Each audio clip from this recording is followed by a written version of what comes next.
Lona Yadabani Haina Atingba Tamkraba Yaolup, People's Revolutionary Parties of Kangleipak Progressive Ki, 14 Suba Progressive Dega, Marie Lenana Yaolup Asigi Chairman Longjam Paliba Emna Miyamda Yaifa Paujelga Loinana. Mahaki Oiba Wakalwal Kara Fongdorakli, Media da Tadorokpa Cherul Amada German Paliba na Hauzik Tokliba Watok Lantok Asida Awa Ana Mishimina Nanglaba. Imung Singi Awabada Lupna Saruk Yari Haina Fongdok Laduna, India ge political boundary gi oi da padaba, Nampu Tauba, Ikai Kangdaba, Senza Tumzana Konsen Bani Hirakli, Akoi bagi layi asidabu changurabadi apumba kunai adum oire, ngasi kanglay kunai na matik thokpa ngamdribasi, India gi asoy bagi circle, sorry go round, manungda layrubagi ni hairi, Cherol asnahai, Mahabharat ki lanjauda yegnaba, handokpa ngamhandaba lanban, ꯆꯀ꯭ꯔꯌꯨꯚꯒꯤ ꯂꯥꯂꯣꯡꯗꯨ ꯗꯦꯜꯂꯤꯒꯤ ꯃꯇꯧ ꯇꯝꯂꯒ ꯃꯤꯆꯝ ꯃꯤꯌꯥꯝꯕꯨ ꯃꯄꯨꯡ ꯑꯣꯏꯅ ꯋꯦꯁ꯭ꯌꯥꯒꯤ ꯌꯦꯜꯍꯧꯃꯤꯁꯤꯡꯕꯨ ꯀꯧꯟꯁꯤꯜꯂꯒ ꯊꯝꯕ political formation ꯑꯃꯒꯤ ꯃꯈꯥꯗ ꯊꯝꯕꯅꯤ ꯇꯍꯥ-ꯇꯍꯥꯕ ꯋꯥꯈꯜꯂꯣꯟꯅ ꯐꯣꯔꯃꯦꯁꯟ ꯑꯁꯤ ꯊꯨꯒꯥꯏꯕ ꯉꯝꯃꯣꯏ ꯃꯔꯝꯗꯤ ꯏꯔꯝꯗꯝꯒꯤ ꯄꯣꯂꯤꯇꯤꯁꯤꯌꯟ ꯑꯃꯗꯒꯤ ꯕ꯭ꯔꯦꯟꯁꯤꯡꯒꯤ ꯗꯦꯜꯂꯤꯗ ꯑꯥꯔꯇꯤꯐꯤꯁꯤꯌꯦꯜ ꯏꯟꯇꯦꯂꯤꯖꯦꯟꯁ AI ꯑꯣꯟꯊꯣꯛꯇꯨꯅ ꯗꯦꯜꯂꯤꯒꯤ ꯃꯥꯌꯣꯛꯇ ꯋꯥ ꯉꯥꯡꯕ ꯌꯥꯗꯕ robotic politician onthokre makoina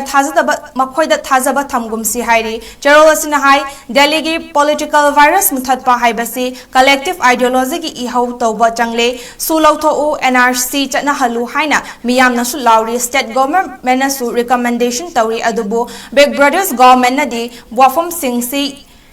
yelhomi wahai oina khalli handaki mikhal asida su maitai gi political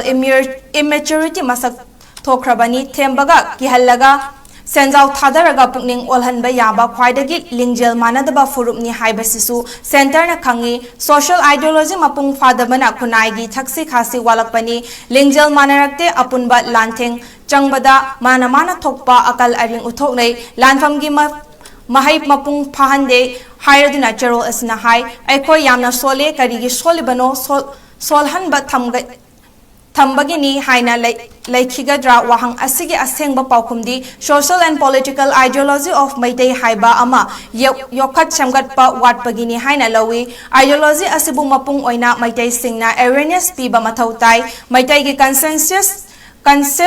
Haibasi Karino Kangba Matautai May Ahum Gi Taudok na Mikap Tokhanba Ideology Ama Semgat Minarasi Ideology Yaudana Irai Bak Nungshiba Haibasi Mitrang Gumbani Center na Safu Irai Laina Humsu humlakhigani lanfam manungda aikoi masal charang naduna maral pishan naduna kang khong chai basi thing basu ngamloi hairi palivana makhata na hai Chinese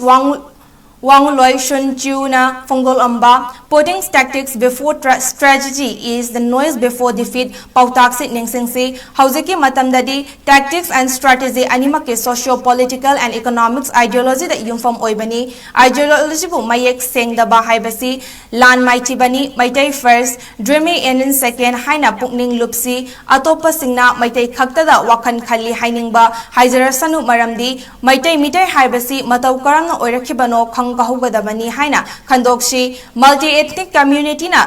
to Salaga Sem Kraba Maitai community ni Haibasi Kangzan Nadaba Singbudi Nakna Laiba Mitopni Olaklaba Kangbuni Haina Cherol Asina Makatari